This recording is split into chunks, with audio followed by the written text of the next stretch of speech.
한 사람이 참 예수님 믿고 하나님의 자녀가 된다는 것은 놀라운 기적입니다. 네. 오늘 우리 교회 이름이 참된 교회잖아요. 2017년도에 제가 신대원에 가서 만약에 교회를 개척한다면 이름을 참된 교회로 짓고 싶다. 그런 마음이 들어가지고 참된 교회로 지었는데요. 말 그대로 이 땅에 참된 교회, 진짜 교회 작게 세우고 싶다라는 그런 소망이었습니다. 안타깝기는 하지만 이 땅에는 교회라는 이름을 걸고 있는 모든 교회가 참교회는 아닙니다. 예를 들면 이단들도 있는데요. 이단들도 교회라는 이름을 내걸기 때문에 그렇습니다. 그럼 참된 교회와 거짓 교회를 어떻게 구분할까요? 참교회가 있으면 거짓 교회도 있잖아요. 우리 성도님들은 참교회와 거짓 교회를 구분하는 기준을 알고 계십니까? 참교회가 무엇인지 알면 자연스럽게 거짓 교회는 알게 됩니다. 이 땅에 존재하는 모든 참교회, 참된 교회는 반드시 두 가지를 행하는 교회여야만 참된 교회입니다. 첫 번째로는 바른 복음, 바른 말씀을 선포하는 교회여야 참된 교회인 것이죠. 그러니까 주 예수 그리스도께서 교회의 주인이시고 그리고 그분의 십자가의 죽으심과 부활만이 우리를 죄와 사망에서 구원한다는 이 복음을 믿고 예수 그리스도를 선포하는 교회여야 합니다. 모든 참교회는 예수 그리스도께서 우리 모두의 구원자요 주님이심을 선포해야 합니다. 그런데 예수님은 말씀이시잖아요. 그러니까 하나님의 말씀을 성령의 조명하심 가운데 바르게 선포하는 곳이 참교회입니다. 두 번째는 성례의 바른 집행이 있어야 참교회예요. 성례를 사크라멘트라고 하는데요. 개신교 교회에서 집행되는 성례는 두 가지입니다. 성찬과 세례. 모든 참교회는 주 예수님의 명령을 따라 거룩한 예식인 성례를 집행해야 합니다. 왜냐하면 하나님의 은혜가 성례를 통해 그 자녀에게 임하시기 때문입니다. 전에도 말씀드렸는데요. 하나님께서 우리에게 그분의 은혜를 내려주시는데 그 은혜를 내려주시는 통로를 신학적으로 은혜의 방편이라고 합니다.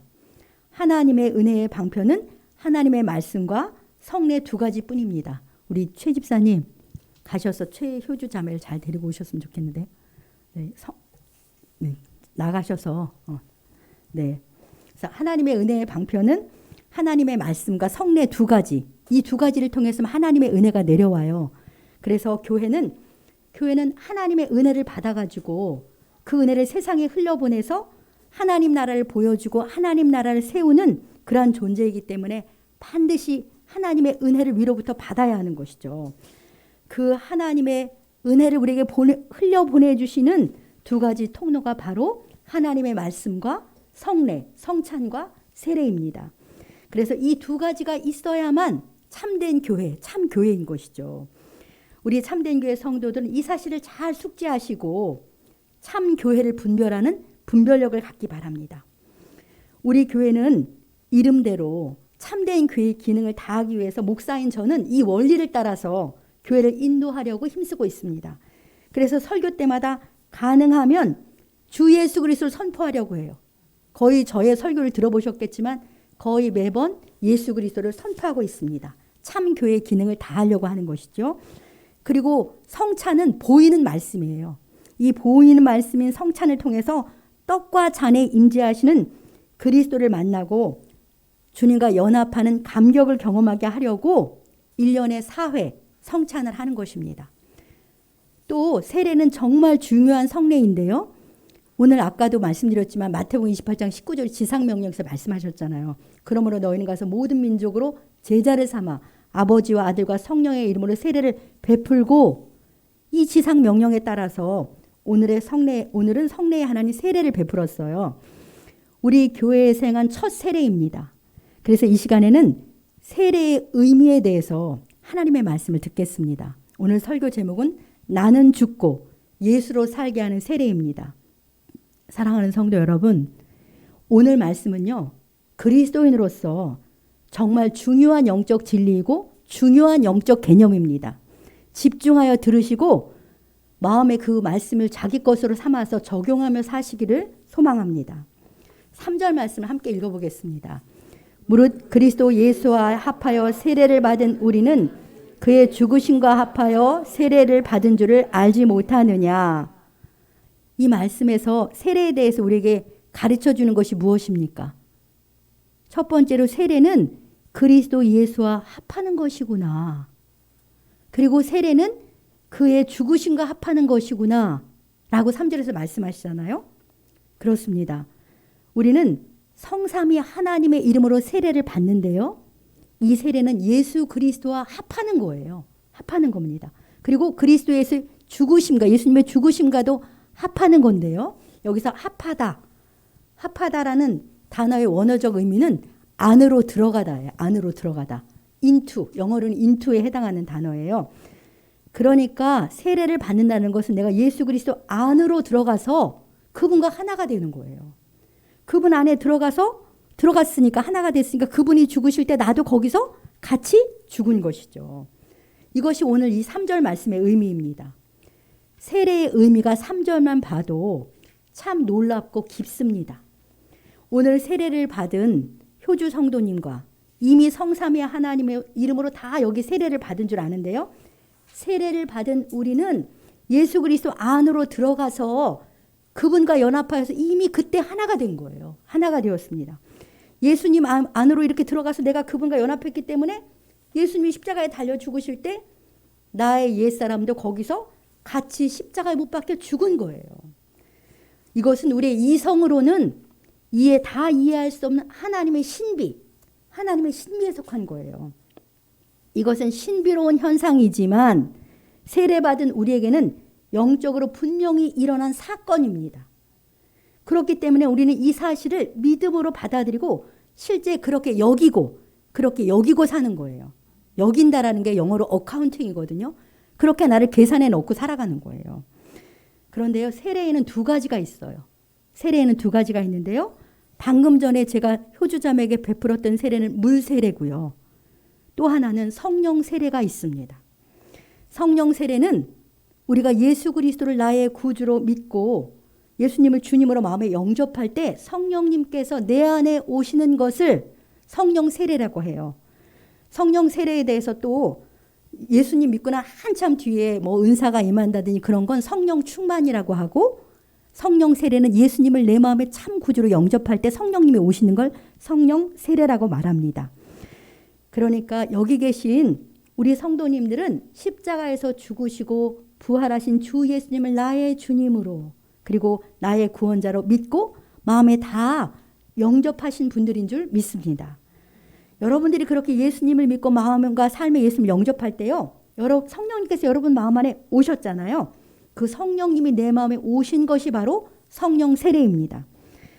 예수님께서 니고데모에게 요한복음 3장 5절에 이런 말씀 들려주셔서 한번 같이 읽어볼까요? 예수께서 대답하시되 진실로 진실로 너에게 이르노니 사람이 물과 성령으로 나지 아니하면 하나님의 나라에 들어갈 수 없느니라. 아멘. 사람이 물과 성령으로 거듭나야만 하나님 나라에 들어간다. 예수님이 이렇게 말씀하시잖아요. 물과 성령으로 거듭난 사람이 곧 성령 세례를 받은 사람이에요. 이렇게 성령 세례를 받은 사람만이 하나님 나라에 들어와서 하나님 나라의 시민이 되는 것입니다. 지난주에 제가 새로운 신분에 대해서 말하면 우리는 다 하나님 나라에 들어와서 하나님 나라의 시민이 되었다고 말씀드렸습니다. 사랑하는 성도 여러분, 어떻습니까? 여러분들은 물과 성령으로 거듭나셨습니까? 아멘입니다.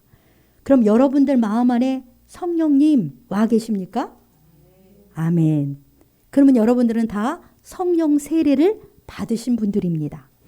여러분들은 하나님 나라 안으로 들어와 있어요. 예수님을 나의 주님으로 믿고 영접하셔서 성령 세례를 받으신 여러분들은 오늘 본문인 로마서 6장 3절 말씀처럼 그리스도 예수와 합하여 이미 세례를 받은 거예요. 그리스도 예수 안으로 들어와서 성령 세례를 받은 것이죠. 그래서 그분의 죽으심과도 내가 하나가 되어서 저와 여러분들의 옛 자아는 이미 십자가에 못 박혀 죽은 것입니다. 그럼 물 세례는 무슨 의미가 있을까요? 성령 세례를 받아서 이미 로마서 6장 3절이 우리 삶에 실현되었는데 오늘 제가 효주자매에게 성삼위 하나님으로 물세례를 주었잖아요. 물세례는 그럼 무슨 의미가 있을까요? 예수님 믿고 성령 세례를 받아서 이미 거듭난 성도들이 예수 그리스도와 내가 연합된 것을 이 교회 공동체 앞에서 분명하게 도장 찍는 거룩한 예식인 것입니다. 오늘 우리 참된 교회 공동체 앞에서 성삼위 하나님의 이름으로 세례를 받은 최효주 성도는 오늘 물세례를 받기 전에 이미 예수 그리스도를 자신의 주님으로 믿고 영접하셨습니다. 제가 분명한 증인이에요. 그때 성령님께서 효주 성도 마음 안으로 들어오셨어요. 그것은 성령으로 세례를 받은 것입니다. 그때 효주 성도는 주 예수님 안으로 그때 들어오게 된 것입니다. 그래서 예수님과 효주 성도가 연합하게 된 것이죠. 성령 세례로 예수님과 연합한 효주 자매는 예수님의 죽으심과 연합하였기 때문에 내가 주인 되어 살던 옛 자아가 예수님과 함께 죽은 것입니다. 이 놀랍고 신비로운 영적 사건과 변화를 같은 믿음을 가진 공동체 앞에서 분명히 시인하면서 성삼위 하나님의 이름으로 물세례를 받는 것입니다. 그러니까 물세례는 성령 세례 받은 것을 공동체 앞에서 분명하게 표하는 거룩한 영적 예식입니다. 그런데요, 이 물세례를 받을 때 성삼위 하나님으로 베풀어 줄 때 성령께서 이 물세례에 임하셔요. 성령님이 임하셔서 영으로 임하셔서 세례자에게 주 예수 그리스도와의 연합의 확신과 감격의 은혜를 베풀어 주시는 것입니다. 결단도 분명하게 하도록 성령께서 역사하시는 것이죠. 세례를 주다, 나를 영어로 웹타이즈라고 하잖아요. 근데 본래 세례는 그러니까 침례예요. 물속에 들어가는 거예요. 물속에 이렇게 원래는 다 잠겼다가 나오는 것인데요. 이때 물속에 잠기는 것은 내가 예수 그리스도와 합하여 죽었다. 죽었다라는 의미입니다. 그리고 물에서 다시 이렇게 올라오는 것은 내가 예수 그리스도 합하여 새롭게 살아났다. 그런 의미로 침례를 원래 행하는 것이죠. 그런데 이제 간편해져서 장로교에서는 관수라고 해서 이렇게 물이 흐르도록 그렇게 하는 것입니다. 계속해서 오늘 본문 4절 말씀을 같이 읽어보겠습니다. 그러므로 우리가 그의 죽으심과 합하여 세례를 받음으로 그와 함께 장사되었나니 이는 아버지의 영광으로 말미암아 그리스도를 죽은 자 가운데서 살리심과 같이 우리로 또한 새 생명 가운데서 행하게 하려 함이라. 이 말씀을 잘 보십시오. 세례를 받아 예수님의 죽으심과 연합한 우리는 예수님과 함께 어떻게 됐어요? 장사 지냈어요. 예수님과 함께 장사 지낸 바 장사되었나니 라고 분명히 선언하시죠. 그럼 예수님과 함께 장사 지낸 나는 누굽니까? 지금 내가 이렇게 살아있는데 장사 지냈다고 하잖아요. 어떤 내가 장사된 거예요? 옛자, 주와 함께 죽은 나는 옛자인 것이죠. 그러니까 옛자가 뭐냐면 내가 주인이 되어서 세상과 내 욕심을 따라 살던 죄인인 나의 옛사람이 예수님 안에 들어가서 같이 장사 지낸 바 되었다는 것이죠. 그러니까 마땅히 죄로 인해 죽음의 형벌을 받아야 될 나의 죄악된 옛사람이 예수 안에서 형벌받고 같이 죽은 거예요. 그래서 우리는 더 이상 그래서 죄의 형벌을 안 받는 거예요. 주님 안에 들어가서 그 옛자가 같이 형벌받고 죽었기 때문에 더 이상 죄의 형벌을 두려워하지 않게 된 것입니다. 예수님께서 십자가에 죽으실 때 죄인인 나의 옛사람도 거기서 죽었습니다. 이것이 구원이고요. 이것이 크리스찬의 본질이에요. 세례는 이렇게 예수님의 죽으심과 합하여 내가 장사된 것입니다. 사랑하는 성도 여러분, 그런데 우리는 예수님의 죽으심과만 연합한 것이 아니고요. 다시 사심, 즉 부활에도 연합하게 되는 것입니다. 세례를 통해 예수님 안에 들어간 우리는 예수님의 부활하심에도 연합하게 되었습니다. 그래서 어떻게 살게 되었냐면 오늘 4절 후반전에 나오죠. 이는 아버지의 영광으로 말미암아 그리스도를 죽은 자 가운데 살리심과 같이 우리로 또한 새 생명 가운데서 행하게 하려 함이라. 우리는 예수님의 부활하심에도 그러니까 죽으심에 연합하면 자동으로 부활에 연합되는 거예요. 부활하심에 연합하여 이제 우리가 그의 새 생명 가운데서 행하게 되었습니다. 성령 세례와 물 세례를 받은 저와 여러분들은 이제 부활하신 예수님께서 영으로 내 마음에 오셔서 내 생명이 되신 거예요. 예수님이 내 생명이 되신 것이죠. 이제 우리는 예수님의 부활 생명, 새 생명으로 살아가게 되었습니다. 이제는 그분이 내 모든 삶의 주인으로서 나를 이끌어 가시고 나를 인도해 가시는 그런 삶을 살게 된 것이죠. 한마디로 이제는 예수님의 영이신 성령께서 인도하시는 대로 그렇게 살게 되었고 그렇게 성령께 순종하며 살아야 하는 것입니다. 성령으로 거듭난 새 사람이 되어 내 안에 오신 성령님을 따라 순종하며 살아가는 삶이 세례받은 신자의 삶입니다. 나는 죽고 예수로 살게 하는 것이 바로 세례인 것이죠. 이렇게 물세례는 새 생명의 은혜를 받은 자라는 것을 표하고 공동체 앞에서 그렇게 살겠다고 고백하는 거룩한 예식입니다. 우리 성도님들 다 성령 세례와 물 세례를 받은 그리스도인인 줄 믿습니다. 이제 저와 여러분은 새 생명 가운데 성령을 따라 순종하며 사시기를 우리 주님의 이름으로 간절히 축복합니다. 5절 말씀을 함께 읽어보겠습니다. 만일 우리가 그의 죽으심과 같은 모양으로 연합한 자가 되었으면 또한 그의 부활과 같은 모양으로 연합한 자도 되리라. 이 5절 말씀을요, 지금까지 제가 설명드린 세례의 의미가 정리되어 있는 말씀이에요. 우리가 세례를 통해 주님의 죽으심과 연합하여 함께 죽었으면 자동으로 예수님의 부활과도 연합하여 새로운 피조물로 새 생명을 가진 자로 다시 살게 된다는 말씀입니다. 예수님의 십자가에서 나도 같이 죽고 예수님의 부활하심에서 나도 같이 부활하여 예수님의 생명, 부활 생명, 새 생명으로 우리는 살게 되었습니다. 할렐루야. 사랑하는 성도 여러분, 이 놀라운 영적 사건이 나에게, 우리에게 다 일어난 거예요. 이렇게 엄청나고 신비로운 변화가 예수 믿고 세례를 받음으로 나에게 일어났는데 실제 내 삶이 당연히 이전과는 완전히 달라져야 합니다. 어떻게 달라져야 하겠습니까? 이 사건이 분명히 일어났다면 6절, 7절 같은 삶이 일어나는 거예요. 6절, 7절을 같이 읽어보겠습니다. 우리가 알거니와 우리의 옛사람이 예수와 함께 십자가에 못 박힌 것은 죄의 몸이 죽어 다시는 우리가 죄에게 종노릇하지 아니하려 함이니 이는 죽은 자가 죄에서 벗어나 의롭다 하심을 얻었음이라. 아멘. 죄의 몸이 죽었잖아요. 내가 주인 되어 살던 그 옛자가 죽었으니 다시는 우리가 죄에게 종노릇하지 않는 삶을 살아야 합니다. 종노릇은 죄에게 꼭 매여가지고 안 짓고 싶어도 죄 짓고 사는 게 종노릇하는 거잖아요. 더 이상 우리는 죄에게 종노릇하면서 죄에 매여 살지 않아야 합니다. 그렇게 살게 되어 있습니다. 죄에 반응했던 우리 옛사람은 이미 십자가에 못 박혀 죽었으니까요. 죄를 짓고 사는 우리 옛사람이 죽었으니 이제 더 이상 죄에 매여 죄를 짓지 않고 그렇게 살게 된 것이죠. 전에는 어땠냐면요. 하나님 없이 죄 짓고 살아도 아무렇지도 않아요. 아주 정말 사람들이 말할 때 흉악한 죄가 아니면 그냥 그렇게 죄 짓고 사는 거죠. 그리고 죄가 죄인 줄도 모르는 거죠. 왜냐하면 죄와 사망이 지배하는 그 나라에서 내가 살고 있었거든요. 영적으로 보면 죄와 사망이 지배하는 사탄의 나라에 살았기 때문에 죄를 짓고도 아무렇지도 않은 거예요. 내 욕심대로, 내 뜻대로 사는 것이 내 삶의 방식이었습니다. 그래도 우리는 아무렇지도 않았습니다. 그런데 이제는 달라졌어요. 우리는 더 이상 그렇게 하나님의 뜻과 무관하게 살라고 해도 살 수가 없어요. 살라고 해도 살 수가 없다라는 변화가 일어난 거죠. 왜냐하면 새 사람이 되었기 때문입니다. 예수님이 내 마음에 오셔서 내 생명이 되셨기 때문에 우리는 더 이상 옛날처럼 내 욕심대로 세상의 가치대로 살라고 해도 사실 그렇게 살 수가 없어요. 왠지 아세요? 성령님이 계셔가지고 그렇게 살면 정말 마음이 평안하지가 않고 너무 괴로워요. 그렇게 사는 게 괴롭기 때문에 못 사는 거예요. 물론 우리가 연약해서 일시적으로 죄를 짓기도 하지만 계속해서 하나님의 뜻을 거스르며 살 수는 없습니다. 이것이 신자의 삶입니다.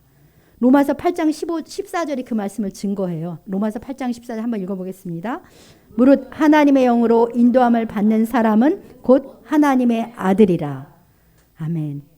성령 세례를 받아 하나님의 아들, 하나님의 자녀가 된 사람은 하나님의 영이신 성령의 인도를 받으면서 이렇게 살아가는 거예요.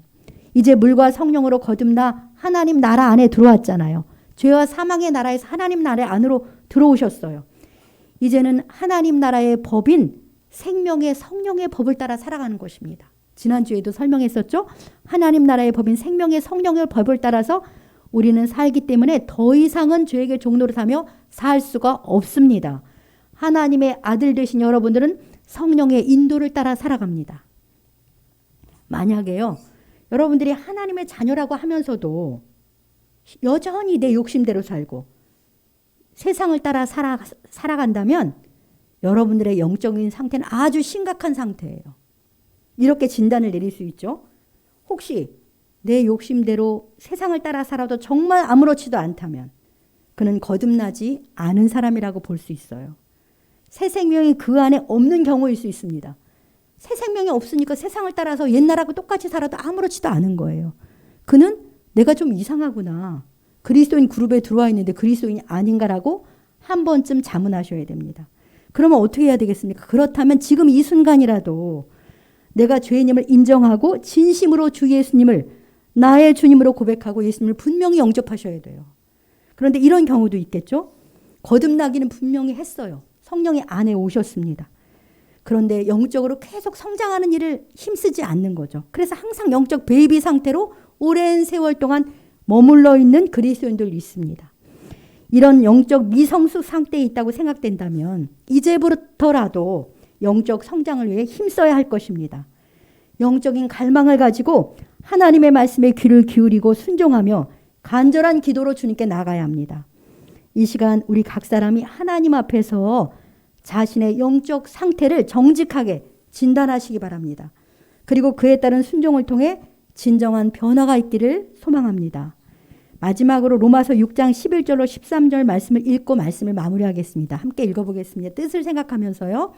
이와 같이 너희도 너희 자신을 죄에 대하여는 죽은 자요 그리스도 예수 안에서 하나님께 대하여는 살아있는 자로 여길지어다. 그러므로 너희는 죄가 너희 죽을 몸을 지배하지 못하게 하여 몸의 사욕에 순종하지 말고 또한 너희 지체를 불의의 무기로 죄에게 내주지 말고 오직 너희 자신을 죽은 자 가운데서 다시 살아난 자 같이 하나님께 드리며 너희 지체를 의의 무기로 하나님께 드리라. 아멘. 예수 그리스도와 연합하여 세례를 받은 저와 여러분들은 죄에 대하여 죽은 자입니다. 이제 하나님께 대하여 살아있는 새로운 피조물입니다. 그러기에 내 몸의 사욕대로 그렇게 살아서 내 자신을 죄에게 내주지 말아야 한다는 것이죠.